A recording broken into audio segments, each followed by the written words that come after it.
मुंशी प्रेमचंद का उपन्यास प्रेमा, अध्याय 5। ऐ ये गजरा क्या हो गया। कथावाचक सोनम। पंडित बसंत कुमार का दुनिया से उठ जाना केवल पूर्णा ही के लिए जानलेवा ना था। प्रेमा की हालत भी उसी की सी थी। पहले वो अपने भाग्य पर रोया करती थी। अब विधाता ने उसकी प्यारी सखी पूर्णा पर विपत्ति डालकर उसे और भी शोकातुर बना दिया था। अब उसका दुख हटाने वाला, उसका गम गलत करने वाला कोई ना था। वो आजकल रात दिन मुंह लपेटे चारपाई पर पड़ी रहती। न वो किसी से हंसती न बोलती। कई कई दिन बिना दाना पानी के बीत जाते। बनाउन सिंगार उसको जरा भी न भाता। सिर के बाल दो दो हफ्ते न गूथे जाते। सुरमादानी अलग पड़ी रोया करती। कंघी अलग हाय हाय करती। गहने बिल्कुल उतार फेंके थे। सुबह से शाम तक अपने कमरे में पड़ी रहती। कभी चारपाई पर लेटती, कभी जमीन पर करवटें बदलती, कभी इधर उधर बौखलाई हुई घूमती। बहुधा बाबू अमृत राय की तस्वीरों को देखा करती और जब उसके प्रेम पत्र याद आते तो रोती। उसे अनुभव होता था कि अब मैं थोड़े दिनों की मेहमान हूँ। पहले 2 महीने तक तो पूर्णा को ब्राह्मणों को खिलाने पिलाने और पति के मृतक संस्कार से सांस लेने का अवकाश न मिला कि प्रेमा के घर जाती। इसके बाद भी 2-3 महीने तक घर से बाहर ना निकली। उसका जी ऐसा बुझ गया था कि कोई काम अच्छा न लगता। हाँ, प्रेमा माँ के मना करने पर भी 2-3 बार उसके घर गई थी, मगर वहां जाकर आप रोती और पूर्णा को भी रुलाती। इसलिए अब उधर जाना छोड़ दिया था। किंतु एक बात वो नित्य करती। वो संध्या समय मेहताबी पर जाकर जरूर बैठती। इसलिए नहीं कि उसको समय सुहाना मालूम होता है या हवा खाने को जी चाहता है, नहीं, प्रत्युत केवल इसलिए कि वो कभी कभी बाबू अमृत राय को उधर से आते जाते देखती। जिस वक्त वो उनको देखती उसका कलेजा बांसों उछलने लगता। जी चाहता कि कूद पड़ूं और उनके कदमों पर अपनी जान निछावर कर दूं। जब तक वो दिखाई देते टकटकी बांधे उनको देखा करती। जब वो आंखों से ओझल हो जाते तब उसके कलेजे में एक हूक उठती। आपे की कुछ सुधि न रहती। इसी तरह कई महीने बीत गए। एक दिन वो सदा की भांति अपने कमरे में लेटी हुई करवटें बदल रही थी कि पूर्णा आई। इस समय उसको देखकर ऐसा ज्ञात होता था कि वो किसी प्रबल रोग से उठी है। चेहरा पीला पड़ गया था, जैसे कोई फूल मुरझा गया हो। उसके कपोल जो कभी गुलाब की तरह खिले हुए थे अब कुम्हला गए थे। वे मृगी किसी आंखें, जिनमें किसी समय जवानी का मतवालापन और प्रेम का रस भरा हुआ था, अंदर घुसी हुई थी। सिर के बाल कंधों पर इधर उधर बिखरे हुए थे। गहने पात का नाम न था। केवल एक नैन सुख की साड़ी बदन पर पड़ी हुई थी। उसको देखते ही प्रेमा दौड़कर उसके गले से लिपट गई और उसे लाकर अपनी चारपाई पर बिठा दिया। कई मिनट तक दोनों सखियां एक दूसरे के मुंह को ताकती रहीं। दोनों के दिल में ख्यालों का दरिया उमड़ा हुआ था, मगर जबान किसी के न खुलती थी। आखिर पूर्णा ने कहा, आजकल जी अच्छा नहीं है क्या? गलकर कांटा हो गई हो। प्रेमा ने मुस्कुराने की चेष्टा करके कहा, नहीं सखी, मैं बहुत अच्छी तरह हूं। तुम तो कुशल से रही। पूर्णा की आंखों में आंसू डबडबा आए। बोली, मेरा कुशल आनंद क्या पूछती हो सखी? आनंद तो मेरे लिए सपना हो गया। 5 महीने से अधिक हो गए, मगर अब तक मेरी आंखें नहीं झपकी। जान पड़ता है कि नींद आंसू होकर बह गई। प्रेमा, ईश्वर जानता है सखी, मेरा भी तो यही हाल है। हमारी तुम्हारी एक ही गत है। अगर तुम ब्याही विधवा हो तो मैं कुमारी विधवा हूं। सच कहती हूं सखी, मैंने ठान लिया है कि अब परमार्थ के कामों में ही जीवन व्यतीत करूंगी। पूर्णा, कैसी बातें करती हो प्यारी? मेरा और तुम्हारा क्या जोड़? जितना सुख भोगना मेरे भाग्य में बदा था भोग चुकी, मगर तुम अपने को क्यों घुलाए डालती हो? सच मानो सखी, बाबू अमृत राय की दशा भी तुम्हारी ही सी है। वे आजकल बहुत मलिन दिखाई देते हैं। जब कभी इधर की बात चलाती हूं तो जाने का नाम ही नहीं लेते। मैंने एक दिन देखा, वो तुम्हारा कढ़ा हुआ रुमाल लिए हुए थे। ये बातें सुनकर प्रेमा का चेहरा खिल गया। मारे हर्ष की आंखें जगमगाने लगी। पूर्णा का हाथ अपने हाथों में लेकर और उसकी आंखों से आंखें मिलाकर बोली, सखी, इधर की ओर क्या क्या बातें आई थी? पूर्णा ने मुस्कुरा कर कहा, अब क्या सब आज ही सुन लोगी? अभी तो कल ही मैंने पूछा कि आप अपना ब्याह कब करेंगे, तो बोले जब तुम चाहो। मैं बहुत लजा गई। प्रेमा, सखी तुम बड़ी ढीठ हो। क्या तुमको उनके सामने निकलते बैठते लाज नहीं आती? लाज क्यों नहीं आती, मगर बिना सामने आए काम भी तो नहीं चलता। और सखी, उनसे क्या पर्दा करूं? उन्होंने मुझ पर जो जो अनुग्रह किए हैं उनसे मैं उऋण नहीं हो सकती। पहले ही दिन जबकि मुझ पर वो विपत्ति पड़ी, रात को मेरे यहाँ चोरी हो गई। जो कुछ असबाब था पापियों ने मूस लिया। उस समय मेरे पास एक कौड़ी भी न थी। मैं बड़े फेर में पड़ी हुई थी कि अब क्या करूं। जिधर आंख उठाती अंधेरा दिखाई देता। उसके तीसरे दिन बाबू अमृत राय आए। ईश्वर करे वो जुग जुग जिए। उन्होंने बिल्लू को तनख्वाह बांध दी और मेरे साथ भी बहुत अच्छा सलूक किया। अगर उस वक्त आड़े ना आते तो गहने पाते अब तक कभी के बिक गए होते। सोचती हूँ कि वो इतने बड़े आदमी होकर मुझ भिखारिन के दरवाजे पर आते हैं तो उनसे क्या पर्दा करूं। और दुनिया ऐसी है कि इतना भी नहीं देख सकती। वो जो पड़ोस की पंडाइन रहती हैं कई बार आई और बोली कि सिर के बाल मुड़ा लो, विधवाओं को बाल नहीं रखना चाहिए, मगर मैंने अब तक उनका कहना नहीं माना। इस पर सारे मोहल्ले में मेरे बारे में तरह तरह की बातें की जाती हैं। कोई कुछ कहता है और कोई कुछ। जितनी मुंह उतनी बातें। बिल्लो आकर सब वृत्तांत मुझसे कहती है। सब सुन लेती हूँ और रो धोकर चुप हो रहती हूँ।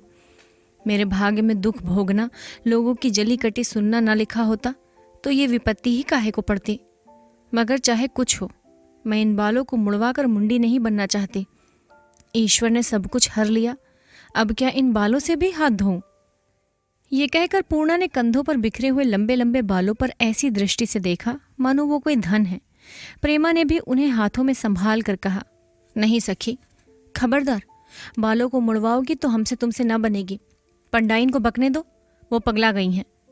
ये देखो नीचे की तरफ जो ऐठन पड़ गई है कैसी सुंदर मालूम होती है। ये कहकर प्रेमा उठी, बक्स में से सुगंधित तेल निकाला और जब तक पूर्णा हाय हाय करे कि उसके सिर की चादर खिसकाकर तेल डाल दिया और उसका सिर जांग पर रखकर धीरे धीरे मलने लगी। बेचारी पूर्णा इन प्यार भरी बातों को ना सह सकी। आंखों में आंसू भरकर बोली, प्यारी प्रेमा, क्या गजब करती हो। अभी क्या कम उपहास हो रहा है। जब बाल संवारे निकलूंगी तो क्या गत होगी। अब तुमसे दिल की बात क्या छिपाऊं। सखी, ईश्वर जानता है कि मुझे ये बाल खुद बोझ मालूम होते हैं। जब इस सूरत को देखने वाला ही संसार से उठ गया तो ये बाल किस काम के। मगर मैं इनके पीछे पड़ोसियों के ताने सहती हूं तो केवल इसलिए कि सिर मुड़ाकर मुझसे बाबू अमृत राय के सामने न निकला जाएगा। ये कहकर पूर्णा जमीन की तरफ ताकने लगी, मानो वो लजा गई। प्रेमा भी कुछ सोचने लगी। अपनी सखी के सिर में तेल मला, कंघी की, बाल गूथे और तब धीरे से आईना लाकर उसके सामने रख दिया। पूर्णा ने इधर 5 महीने से आईने का मुंह भी नहीं देखा था। वो समझती थी कि मेरी सूरत बिल्कुल उतर गई होगी, मगर अब जो देखा तो सिवाय इसके कि मुंह पीला पड़ गया है और कोई भेद ना मालूम हुआ। मध्यम स्वर में बोली, प्रेमा, ईश्वर के लिए अब बस करो। मेरे भाग्य में ये सिंगार बदा ही नहीं है। पड़ोसिन देखेंगी तो ना जाने क्या अपराध लगा दे। प्रेमा उसकी सूरत को टकटकी लगाकर देख रही थी। एकाएक मुस्कुरा कर बोले, सखी, तुम जानती हो मैंने तुम्हारा सिंगार क्यों किया। मैं क्या जानूं, तुम्हारा जी चाहता होगा। इसलिए कि तुम उनके सामने इसी तरह जाओ। तुम बड़ी खोटी हो। भला मैं उनके सामने इस तरह कैसे जाऊंगी। वो देखकर दिल में क्या कहेंगे। देखने वाले यूं ही बेसिर पैर की बातें उड़ाया करते हैं, तब तो और भी ना मालूम क्या कहेंगे। थोड़ी देर तक ऐसे ही हंसी दिल लगी की बातें हुई। बातों बातों में प्रेमा ने कहा, सखी, अब तो अकेले नहीं रहा जाता। क्या हर्ज है, तुम भी यहीं उठाओ, हम दोनों साथ साथ रहें।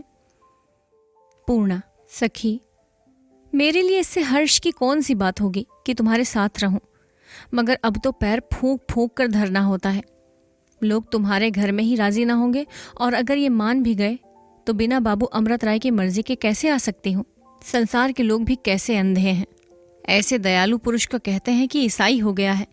कहने वालों के मुंह से ना मालूम कैसी झूठी बातें निकलती हैं। मुझसे वो कहते थे कि मैं शीघ्र ही एक ऐसा स्थान बनाने वाला हूँ जहाँ अनाथ विधवाएं आकर रहेंगी। वहाँ उनके पालन पोषण और वस्त्र प्रबंध किया जाएगा और उनको पढ़ना लिखना और पूजा पाठ करना सिखाया जाएगा। जिस आदमी के विचार ऐसे शुद्ध हों उसको वो लोग ईसाई और अधर्मी बनाते हैं, जो भूल कर भी भिखमंगों को भीख नहीं देते। ऐसा अंधेर है। प्रेमा, बहन, संसार का यही व्यवहार है। अगर वो मुझे अपनी लौंडी बना लेते तो भी मेरा जीवन सफल हो जाता। ऐसा उदार चित्त दाता की चेरी बनना भी बड़ाई की बात है। पूर्णा, तुम उनकी चेरी काहे को बनोगी। वो तो आप तुम्हारे सेवक बनने के लिए तैयार बैठे हैं। तुम्हारे लाला जी ही नहीं मानते। विश्वास मानो, यदि तुमसे उनका ब्याह ना हुआ तो कुंवारे ही रहेंगे। प्रेमा, यहां भी यही ठान ली है कि चेरी बनूंगी तो उनकी है। कुछ देर तक तो यही बातें हुआ की। जब सूर्य अस्त होने लगा तो प्रेमा ने कहा, चलो सखी, तुमको बगीचे की सैर करा लावें। जब से तुम्हारा आना जाना छूटा तब से मैं उधर भूल कर भी नहीं गई। पूर्णा, मेरे बाल खोल दो तो चलूं, तुम्हारी भावज देखेंगी तो ताना मारेंगी। उनके ताने का क्या डर, वो तो हवा से उलझा करती हैं।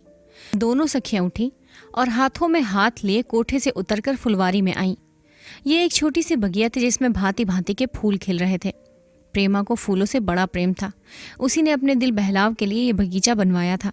एक माली इसी की देखभाल के लिए नौकर था। बाग के बीचों बीच एक गोल चबूतरा बना हुआ था। दोनों सखियां इस चबूतरे पर बैठ गईं। इनको देखते ही माली बहुत सी कलियां एक साफ तर कपड़े में लपेट कर लाया। प्रेमा ने उनको पूर्णा को देना चाहा, मगर उसने बहुत उदास होकर कहा, बहन मुझे क्षमा करो, इनकी बूबास तुमको मुबारक हो। सुहाग के साथ मैंने फूल भी त्याग दिए। जिस दिन वो काल रूपी नदी में नहाने गए हैं उसी दिन ऐसे ही कलियों का एक हार बनाया था। वो हार धरा का धरा रह गया। तब से मैंने फूलों को हाथ नहीं लगाया। ये कहते कहते वो एकाएक चौंक पड़ी और बोली, सखी अब मैं जाऊंगी, आज इतवार का दिन है, बाबू साहब आ रहे हैं। प्रेमा ने रोनी हंसी हंसकर कहा, नहीं सखी, अभी उनके आने में आध घंटे की देर है। मुझे तो इस समय का ऐसा ठीक परिचय मिल गया है कि अगर कोठरी में भी बंद कर दो तो भी शायद गलती ना करूं। सखी कहते ला जाती है। मैं घंटों बैठकर झरोखे से उनकी राह देखा करती हूँ। चंचल चित्त को बहुत समझाती हूँ पर मानता ही नहीं। पूर्णा ने उसको ढांढस दिया और अपनी सखी से गले मिल शर्माती हुई घूंघट से चेहरे को छिपाए अपने घर की तरफ चली और प्रेमा किसी के दर्शन की अभिलाषा कर महताबी पर जाकर टहलने लगी। पूर्णा को मकान पर पहुंचे ठीक आधी घड़ी हुई थी कि बाबू अमृत राय बाइसिकल पर फर फर करते आ पहुंचे। आज उन्होंने अंग्रेजी बाने की जगह बंगाली बाना धारण किया था जो उन पर खूब सजता था। उनको देखकर कोई ये कह नहीं सकता कि ये राजकुमार नहीं है। बाजारों में जब निकलते तो सबकी आंखें उन्हीं की तरफ उठती थीं। रीति के विरुद्ध आज उनकी दाहिनी कलाई पर एक बहुत ही सुगंधित मनोहर बेले का हार लिपटा हुआ था जिससे सुगंध उड़ रही थी और इस सुगंध से लेवेंडर की खुशबू मिलकर मानो सोने पे सुहागा हो गया था। संदली रेशमी के बेलदार कुर्ते पर धानी रंग की रेशमी चादर हवा के मंद मंद झोंकों से लहराकर एक अनोखी छवि दिखाती थी। उनकी आहट पाते ही बिल्लो घर में से निकल आई और उनको ले जाकर कमरे में बैठा दिया। अमृत राय, क्यों बिल्लो, सब कुशल है? बिल्लो, हाँ सरकार, सब कुशल है। कोई तकलीफ तो नहीं है? ना ही सरकार, कोई तकलीफ नहीं है।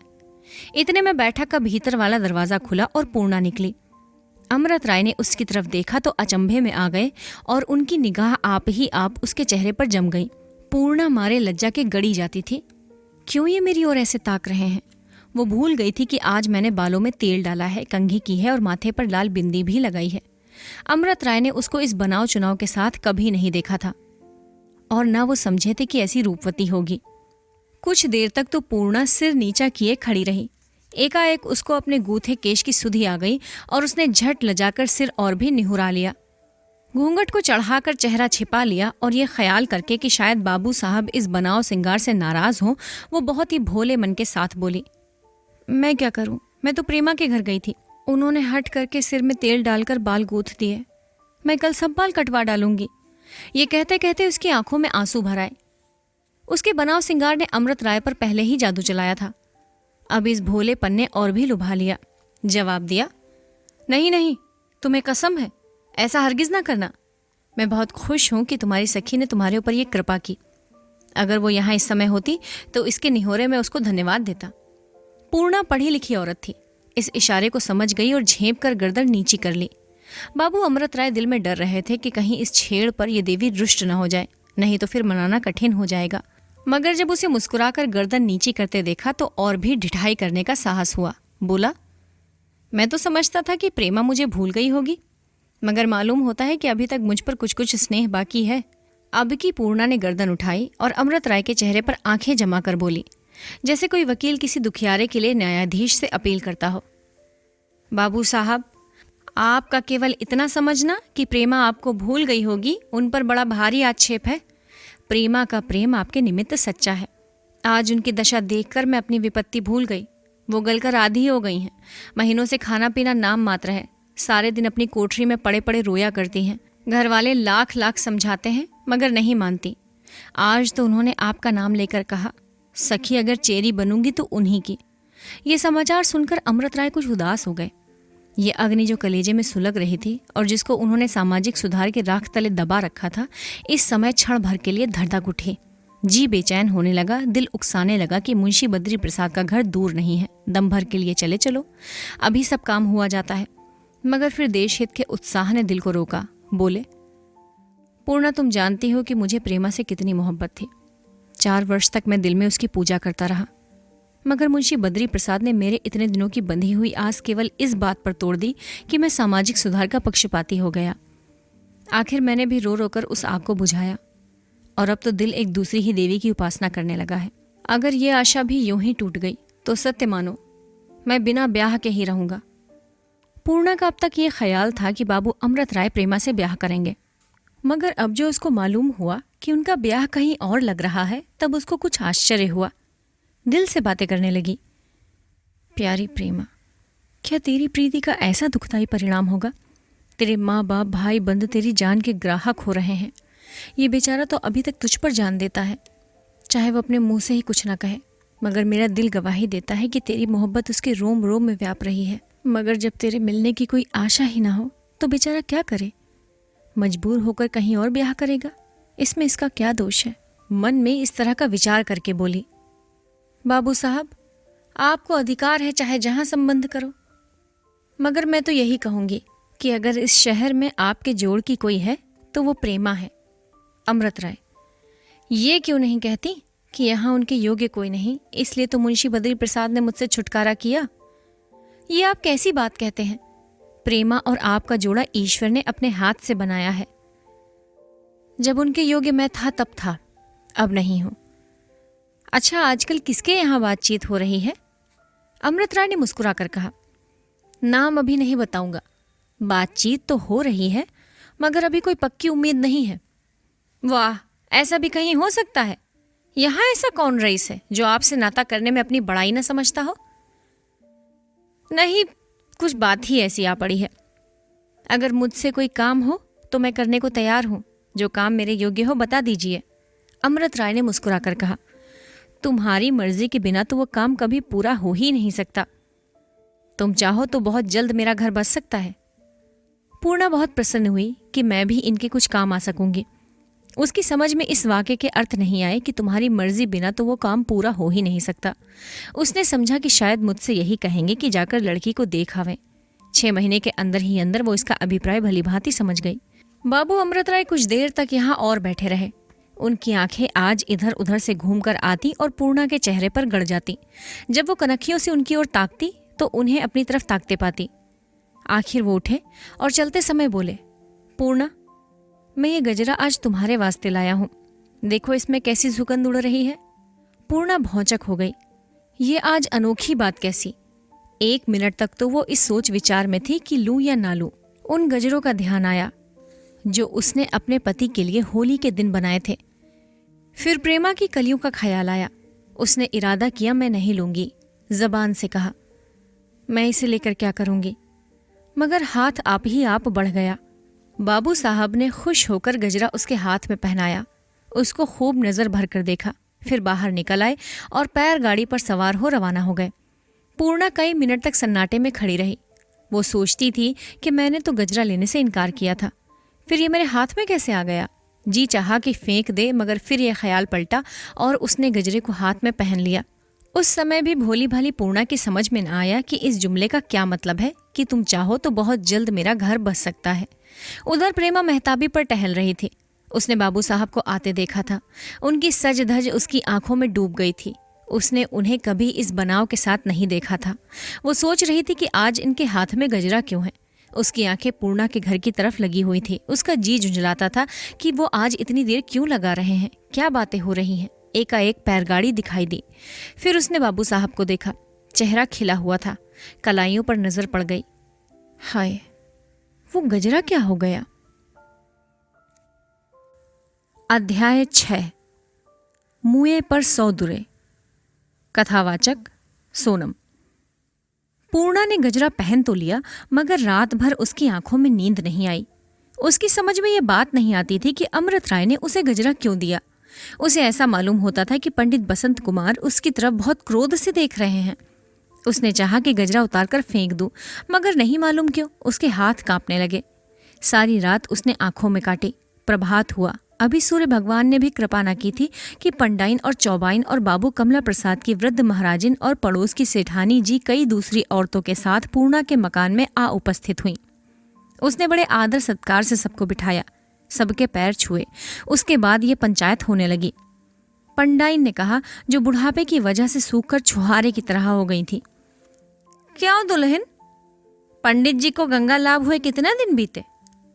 पूर्णा, 5 महीने से कुछ अधिक हुआ होगा। पंडाइन, और अभी से तुम सबके घर आने जाने लगी? क्या नाम की कल तुम सरकार के घर चली गई थी? उनकी कंवारी कन्या के पास दिन भर बैठी रही। भला सोचो, तुमने कोई अच्छा काम किया? क्या नाम की तुम्हारा और उनका अब क्या साथ? जब वो तुम्हारी सखी थी तब थी, अब तो तुम विधवा हो गई। तुमको कम से कम साल भर तक घर से बाहर पाँव न निकालना चाहिए। तुम्हारे लिए साल भर तक हंसना बोलना मना है। हम ये नहीं कहते कि तुम दर्शन को न जाओ या स्नान को न जाओ। पूजा स्नान तो तुम्हारा धर्म ही है। हाँ, किसी सुहागिन या किसी कुंवारी कन्या पर तुमको अपनी छाया नहीं डालनी चाहिए। पंडाइन चुप हुई तो महाराजिन टुइयों की तरह चहकने लगी। क्या बतलाऊं, बड़ी सरकार और दुल्हन दोनों लहू का घूंट पीकर रह गई। ईश्वर जाने, बड़ी सरकार तो बिलख बिलख रो रही थी कि एक तो बेचारी लड़की के यूं ही जान के लाले पड़े हैं, दूसरी अब राण बेवा के साथ उठना बैठना है। नहीं मालूम नारायण क्या करने वाले हैं। छोटी सरकार मारे क्रोध के कांप रही थी, आंखों से ज्वाला निकल रही थी। इस बारे में मैंने उनको समझाया कि आज जाने दीजिए, वो तो बेचारी अभी बच्ची है, खोटे खरे का मर्म क्या जाने। सरकार का बेटा जी है, जब बहुत समझाया तब जाके मानी, नहीं तो कहती थी कि मैं अभी जाकर खड़े खड़े निकाले देती हूँ। सो बेटा, अब तुम सुहागिनों के साथ बैठने योग्य नहीं रही। अरे ईश्वर ने तो तुम पर विपत्ति डाल दी। जब अपना प्राण प्रिय ही ना रहा तो अब कैसा हंसना बोलना। अब तो तुम्हारा धर्म यही है कि चुपचाप अपने घर में पड़ी रहो, जो कुछ रूखा सूखा मिले खाओ पियो, और सरकार को बेटा जिए, जहां तक हो सके धर्म का पालन करो। महाराजिन के चुप होते ही चौबाइन गरजने लगी। एक मोटी भदेसिल और अधेड़ औरत थी। भला इनसे पूछो कि अभी तुम्हारे दुल्हे को उठे 5 महीने भी ना बीते, तुम अभी से कंघी चोटी करने लगी? क्या कि तुम अब विधवा हो गई, तुमको अब सिंगार पिटार से क्या सरोकार ठहरा? क्या नाम कि मैंने हजारों औरतों को देखा है जो पति के मरने के बाद गहना पाता नहीं पहनती, हंसना बोलना तक छोड़ देती हैं। ये ना कि आज तो सुहाग उठा और कल सिंगार पटार होने लगा। मैं लल्लो पत्तों की बात नहीं जानती, कहूंगी सच, हाँ नहीं तो चाहे किसी को तीता लगे या मीठा। बाबू अमृत राय का रोज रोज आना ठीक नहीं है कि नहीं सेठानी जी? सेठानी जी बहुत मोटी और भारी भारी गहनों से लदी थी। मांस के लोथड़े हड्डियों से अलग होकर नीचे लटक रहे थे। इसकी भी एक बहू विधवा हो गई थी, जिसका जीवन इसने व्यर्थ कर रखा था। इसका स्वभाव था कि बात करते समय हाथों को मटकाया करती थी। महाराजिन की बात सुनकर बोली, जो बात होगी सच तभी तो कोई कहेगा, इसमें किसी का डर क्या? भला किसी ने कभी राण बेवा को माथे पर बिंदी लगाते देखा है? जब सुहाग उठ गया तो फिर सिंदूर कैसा? मेरी भी तो एक बहू विधवा है, मगर आज तक कभी मैंने उसको लाल साड़ी नहीं पहनने दी। ना जाने इन छोकरियों का जी कैसा है कि विधवा हो जाने पर भी सिंगार पर जी ललचाया करता है। अरे इनको चाहिए कि बाबा अब हम राण हो गई हैं, हमको निगोड़े सिंगार से क्या लेना। महाराजिन, सरकार का बेटा जिए, तुम बहुत ठीक कहती हो सेठानी जी। कल छोटी सरकार ने जो इनको मांग में सिंदूर लगाए देखा तो खड़ी ठक रह गई, दांतों तले उंगली दबाई कि अभी 3 दिन की विधवा और ये श्रृंगार। सो बेटा, अब तुमको समझ बूझकर काम करना चाहिए, तुम अब बच्चा नहीं हो। सेठानी, और क्या, चाहे बच्चा हो या बूढ़ी, जब बेराह चलेंगी तो सभी कहेंगे। क्यों चुप हो पंडाइन, इनके लिए अब कोई राह बाट निकाल दो। पंडाइन, जब ये अपने मन की हो गई हैं तो कोई क्या राह बाट निकाले। इनको चाहिए कि अपने लंबे लंबे केश कटवा डालें, क्या नाम की दूसरों के घर आना जाना छोड़ दें, कंघी चोटी कभी ना करें, पान न खाएं, रंगीन साड़ी कभी ना पहने, और जैसे संसार की विधवाएं रहती हैं वैसे रहें।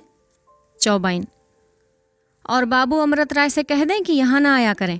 इस पर एक औरत ने, जो गहने कपड़े से बहुत मालदार न जान पड़ती हो, कहा, चौबाइन, ये सब तो तुम कह गई, मगर जो कहीं बाबू अमृत राय चिढ़ गए तो क्या तुम इस बेचारी का रोटी कपड़ा चला दोगी? कोई विधवा हो गई तो क्या अपना मुंह ही सीले? महाराजन ने हाथ चमका कर कहा। ये कौन बोला? ठस्सो, क्या ममता फड़कने लगी? सेठानी ने हाथ मटका कर कहा। तुझे किसने बुलाया जो आके बीच में बोल उठी? राण तो हो ही गई हो, काहे नहीं जाकर बाजार में बैठती हो? चौबाइन, जाने भी दो सेठानी जी, इस बहुरी के मुंह क्या लगती हो? सेठानी ने कड़क कर कहा। इस मुई को यहाँ किसने बुलाया? ये तो चाहती है जैसे मैं बेहया हूं वैसे ही संसार हो जाए। महाराजिन, हम तो सीख दे रही थी, तो इसे क्यों बुरा लगा? ये कौन होती है बीच में बोलने वाली? चौबाइन, बहन उस कुटनी से नाहक बोलती हो, उसको तो अब कुटनापा करना है। इस भांति कटुक्तियों द्वारा सीख देकर ये सब स्त्रियां यहाँ से पधारी। महाराजिन भी मुंशी बद्री प्रसाद के यहाँ खाना पकाने गई।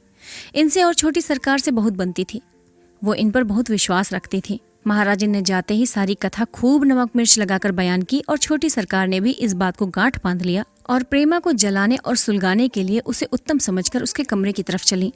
यूं तो प्रेमा प्रतिदिन सारी रात जागा करती थी, मगर कभी कभी घंटे आध घंटे के लिए नींद आ जाती थी। नींद क्या आती थी, एक ऊंघ सी आ जाती थी।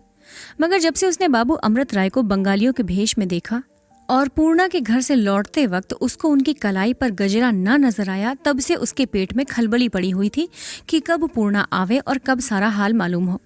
रात को बेचैनी के मारे उठ उठ घड़ी पर आंखें दौड़ाती कि कब भोर हो। इस वक्त तो भावच के पैरों की चाल सुनी तो ये समझकर कि पूर्णा आ रही है, लपकी हुई दरवाजे तक आई, मगर ज्यों ही भावच को देखा ठिठक गई और बोली, कैसे चली भाभी? भाभी तो ये चाहती ही थी कि छेड़छाड़ के लिए कोई मौका मिले। ये प्रश्न सुनते ही तिनक कर बोली, क्या बताऊं कैसे चली? अब जब से तुम्हारे पास आया करूंगी तो इस प्रश्न का सवाल सोचकर आया करूंगी। तुम्हारी तरह सबका लहू थोड़े ही सफेद हो गया है कि चाहे किसी की जान निकल जाए, घी का घड़ा ढरक जाए, मगर अपने कमरे से पांव बाहर ना निकाले। प्रेमा ने वो सवाल यूं ही पूछ लिया था। उसके जब ये अर्थ लगाए गए तो उसको बहुत बुरा मालूम हुआ। बोली, भाभी तुम्हारे तो नाक पर गुस्सा रहता है, तुम जरा सी बात का बतंगड़ बना देती हो। भला मैंने कौन सी बात बुरा मानने वाली कही थी? भाभी, कुछ नहीं, तुम जो कहती हो मानो मुंह से फूल झाड़ती हो। तुम्हारे मुंह में मिश्री घुली हुई है ना, और सबके तो नाक पर गुस्सा रहता है, सबसे लड़ाई ही करते हैं। प्रेमा ने झल्ला कर कहा, भाभी इस समय मेरा तो चित्त बिगड़ा हुआ है, ईश्वर के लिए मुझसे उलझो मत। मैं तो यूं ही अपनी जान को रो रही हूं, उस पर से तुम भी नमक छिड़कने आई। भाभी ने मटक कर कहा, हाँ रानी, मेरा तो चित्त बिगड़ा हुआ है, सिर फिरा हुआ है। जरा सीधी साधी हूं ना, मुझको देखकर भागा करो। मैं कटही कुतिया हूं, सबको काटती चलती हूं। मैं भी यारों को चुपके चुपके चिट्ठी पत्री लिखा करती, तस्वीरें बदला करती तो मैं भी सीता कहलाती और मुझ पर भी घर भर जान देने लगता। मगर मान ना मान, मैं तेरा मेहमान। तुम लाख जतन करो, लाख चिट्ठियां लिखो, मगर वो सोने की चिड़िया हाथ नहीं आने वाली। ये जलीकटी सुनकर प्रेमा को जब्त ना हो सका। बेचारी सीधे स्वभाव की औरत थी। उसका वर्षों से विग्रह की अग्नि में जलते जलते कलेजा और भी पक गया था। वो रोने लगी। भावच ने जब उसको रोते देखा तो मारे हर्ष के आंखें जगमगा गईं। हद तेरे की, कैसा रुला दिया। बोली, अब बिलखने क्या लगी? क्या अम्मा को सुनाकर देश निकाला करा दोगी? कुछ झूठ थोड़े ही कहती हूँ।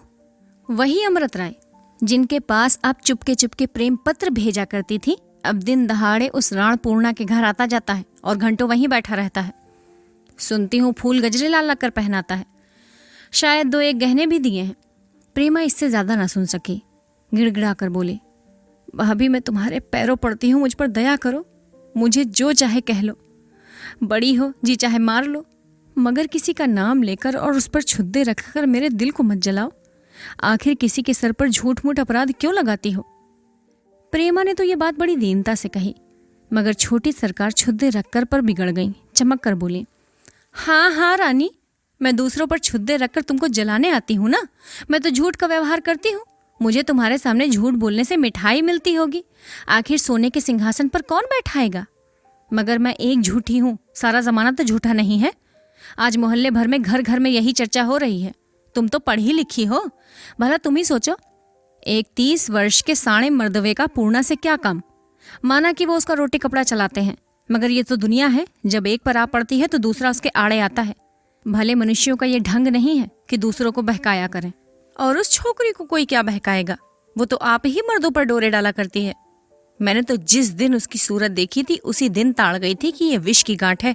अभी 3 दिन भी दूल्हे को मरे हुए नहीं बीते कि सबको झमकड़ा दिखाने लगी। दूल्हा क्या मरा, मानो एक बला दूर हुई। कल जब वो यहाँ आई थी तो मैं बाल गुंधा रही थी, नहीं तो ड्योढ़ी के भीतर तो पैर धरने ही नहीं देती। चुड़ैल कहीं की, यहाँ आकर तुम्हारी सहेली बनती है। इसी ने अमृत राय को अपना यौवन दिखाकर अपना लिया। कल कैसा लचक लचक कर ठुमक ठुमक चलती थी, देख देख कर आंखें फूटती थीं। खबरदार, जो अब कभी तुमने उस चुड़ैल को अपने यहाँ बिठाया, मैं उसकी सूरत नहीं देखना चाहती। जबान वो बला है कि झूठ बात का भी विश्वास दिला देती है। छोटी सरकार ने जो कुछ कहा वो सब तो सच था, भला उसका असर क्यों ना होता। अगर उसने गजरा लिए हुए जाते ना देखा होता तो भावज की बातों को अवश्य बनावट समझती। फिर भी वो ऐसी ओछी नहीं थी कि उसी वक्त अमृत राय और पूर्णा को कोसने लगती और ये समझ लेती कि उन दोनों में कुछ सांठगांठ है। हाँ, वो अपनी चारपाई पर जाकर लेट गई और मुंह लपेटकर कुछ सोचने लगी। प्रेमा को तो पलंग पर लेटकर भावज की बातों को तौलने दीजिए और हम मर्दाने में चले। ये एक बहुत सजा हुआ लंबा चौड़ा दीवान खाना था। जमीन पर मिर्जापुरी खूबसूरत कालीनें बिछी हुई थी, भांति भांति की गद्देदार कुर्सी लगी हुई थी। दीवारें उत्तम चित्रों से भूषित हैं, पंखा झला जा रहा है। मुंशी बद्री प्रसाद एक आराम कुर्सी पर बैठे ऐनक लगाए एक अखबार पढ़ रहे हैं।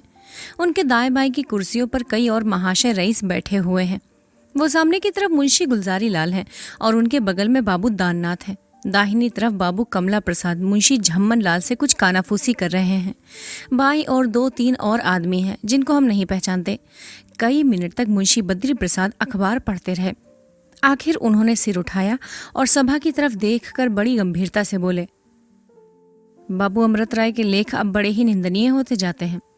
गुलजारी लाल, क्या आज फिर कुछ जहर उगला? बद्री प्रसाद, कुछ न पूछिए, आज तो उन्होंने खुली खुली गालियां दी हैं। हमसे तो अब ये बर्दाश्त नहीं होता। गुलजारी लाल, आखिर कोई कहाँ तक बर्दाश्त करे? मैंने तो इस अखबार को पढ़ना तक छोड़ दिया। झम्मन लाल, गोया आपने अपनी समझ में बड़ा भारी काम किया। अजी आपका धर्म यह है कि उन लेखों को काटिए, उनका उत्तर दीजिए। मैं आजकल एक कवित्त रच रहा हूँ, उसमें मैंने इसको ऐसा बनाया है कि ये भी क्या याद रखेंगे। कमला प्रसाद, बाबू अमृत राय ऐसे अधजीवी आदमी नहीं हैं कि आपके कवित्त चौपाई से डर जाएं। वो जिस काम में लिपटते हैं सारे जी से लिपटते हैं। झम्मन लाल, हम भी सारे जहां से उनके पीछे पड़ जाएंगे, फिर देखें वो कैसे शहर में मुंह दिखाते हैं। कहो तो चुटकी बजाते उनको शहर में बदनाम कर दूं। कमला प्रसाद ने जोर देकर कहा, ये कौन सी बहादुरी है? अगर आप लोग उनसे विरोध मोल लेना चाहते हैं तो सोच समझ कर लीजिए। उनके लेखों को पढ़िए और मन में विचारिए, उनका जवाब लिखिए। उनकी तरह देहातों में जा जाकर व्याख्यान दीजिए, तब जाकर काम चलेगा। कई दिन हुए मैं अपने इलाके पर से आ रहा था कि एक गांव में मैंने 10-12 हजार आदमियों की भीड़ देखी।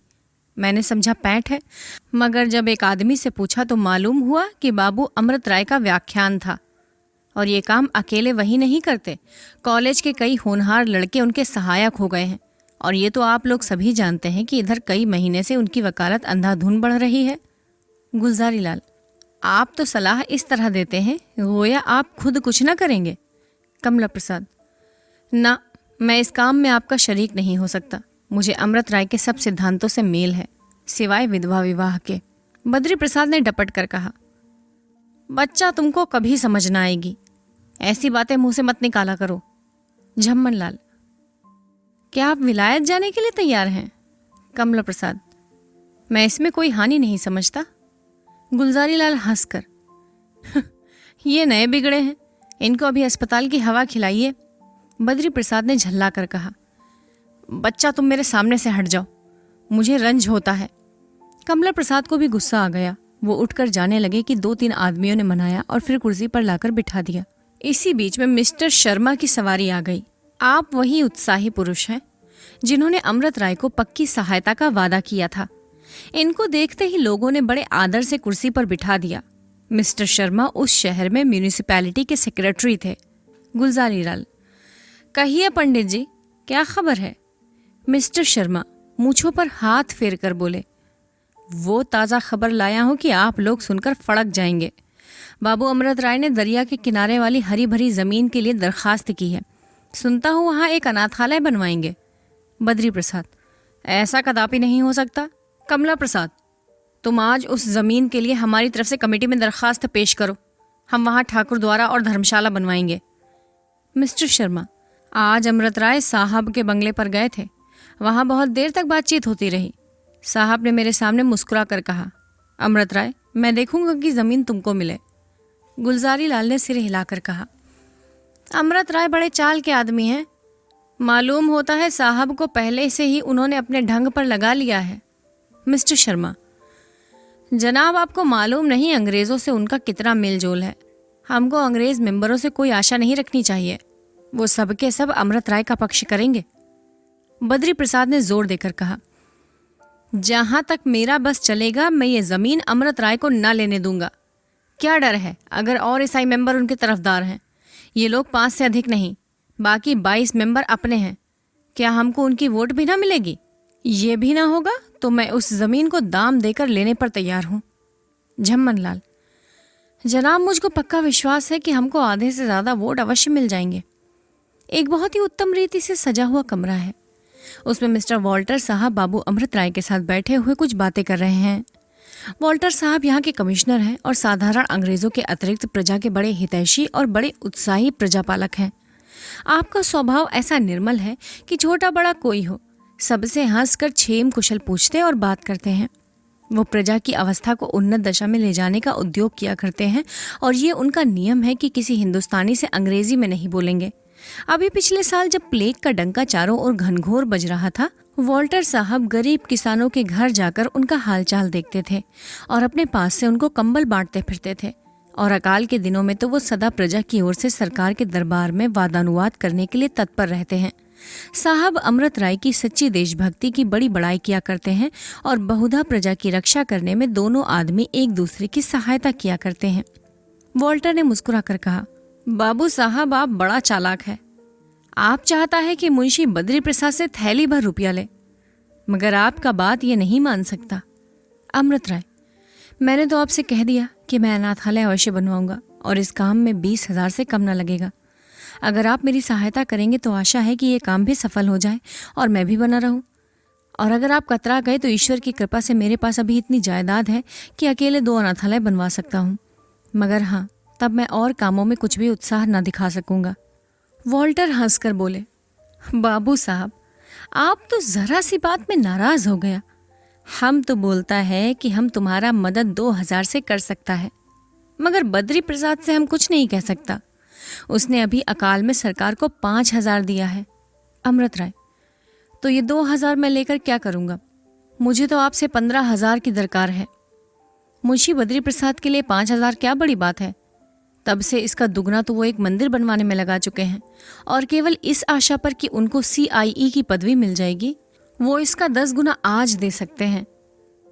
वॉल्टर अमृत राय से हाथ मिलाकर बोले, वेल अमृत राय, तुम बड़ा चालाक है, तुम बड़ा चालाक है। तुम मुंशी बद्री प्रसाद को लूटना मांगता है। ये कहकर साहब उठ खड़े हुए। अमृत राय भी उठे। बाहर फिटन खड़ी थी, दोनों उस पर बैठ गए। साइस ने घोड़े को चाबुक लगाया और देखते देखते मुंशी बद्री प्रसाद के मकान पर जा पहुंचे। ठीक उसी वक्त जब वहां अमृत राय से रार बढ़ाने की बातें सोची जा रही थी। प्यारे पाठकगण, हम ये वर्णन करके कि इन दोनों आदमियों के पहुंचते ही यहाँ कैसी खलबली पड़ गई, मुंशी बद्री प्रसाद ने इसका कैसा आदर किया, गुलजारी लाल, दीननाथ और मिस्टर शर्मा कैसी आंखें चुराने लगे, या साहब ने कैसे काट छाट की बात की और मुंशी जी को CIE की पदवी की किन शब्दों में आशा दिलाई, आपका समय नहीं गंवाना चाहते। खुलासा ये कि अमृत राय को यहाँ से 17,000 रुपये मिले। मुंशी बद्री प्रसाद ने अकेले 12,000 दिया, जो उनकी उम्मीद से बहुत ज्यादा था। वो जब यहाँ से चले तो ऐसा मालूम होता था कि मानो कोई गढ़ी जीते चले जा रहे हैं। वो ज़मीन भी जिसके लिए उन्होंने कमेटी में दरख्वास्त की थी मिल गई और आज ही इंजीनियर ने उसको नापकर अनाथालय का नक्शा बनाना आरंभ कर दिया। साहब और अमृत राय के चले जाने के बाद यहाँ यूँ बातें होने लगी। झम्मन लाल, यार हमको तो इस लौंडे ने आज 500 के फेर में डाल दिया। गुलजारी लाल, जनाब आप 500 को रो रहे हैं, यहाँ तो 1,000 पर पानी फिर गया। मुंशी जी तो CIE की पदवी पाएंगे, यहाँ तो कोई राय बहादुरी को भी नहीं पूछता। कमला प्रसाद, बड़े शौक की बात है कि आप लोग शुभ कार्य में सहायता देकर पछताते हैं। अमृत राय को देखिए कि उन्होंने अपना एक गांव बेचकर 10,000 रुपये भी दिया और उस पर दौड़ धूप अलग कर रहे हैं। मुंशी बद्री प्रसाद, अमृत राय बड़ा उत्साही आदमी है, मैंने आज इसको जाना। बच्चा कमला प्रसाद, तुम आज शाम को उनके यहाँ जाकर हमारी ओर से धन्यवाद दे देना। झम्मन लाल ने मुंह फेर कर कहा, आप क्यों ना प्रसन्न होंगे, आपको तो पदवी मिलेगी ना। कमला प्रसाद ने हंसकर कहा, अगर आपका वो कविता तैयार हो तो जरा सुनाइए। दाननाथ, जो अब तक चुपचाप बैठे हुए थे, बोले, अब आप उनकी निंदा करने की जगह प्रशंसा कीजिए। मिस्टर शर्मा, अच्छा, जो हुआ सो हुआ, आप सभा विसर्जन कीजिए। आज ये मालूम हो गया कि अमृत राय अकेले हम सब पर भारी हैं। कमला प्रसाद, आपने नहीं सुना, सत्य की सदा जय होती है। मुंशी प्रेमचंद का उपन्यास प्रेमा, अध्याय 6। अगला अध्याय 7, आज से कभी मंदिर न जाऊंगी।